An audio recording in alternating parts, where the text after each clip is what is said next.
Ferrari ကိုအနိုင်ယူဖို့အတွက် Ford ကဖန်တီးခဲ့တဲ့ Super ကားတစ်စီးရှိတယ်ဆိုတာတင်သိပါသလား။အဲ့ဒါကတော့ Ford GT ပဲဖြစ်ပါတယ်။ Ford GT ကို 1960s ခုနှစ်တွေမှာ Le Mans 24 hours ပြိုင်ပွဲအတွက်အထူးတည်ဆောက်ခဲ့ပြီး Ferrari ကို၄နှစ်ဆက်တိုက်အနိုင်ရခဲ့တဲ့ Legendary Race ကားပါ။အခုခေတ် Modern Ford GT မှာတော့ 3.5 liter Twin Turbo V6 engine ကိုအသုံးပြုပြီး647 horsepower ထုတ်ပေးနိုင်ပါတယ်။ 0ကနေ100 km/h ကို3စက္ကန့်အောက်မှာပဲရောက်နိုင်ပြီး top speed ကတော့ 348 km/h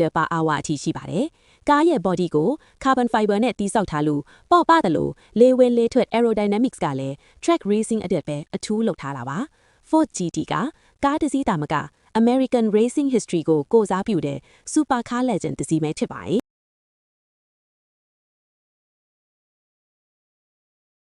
တင် Ford GT ကိုကြိုက်လား comment မှာပြောခဲ့ပါနော်။ Like and follow လုပ်ဖို့မမေ့နဲ့နော်။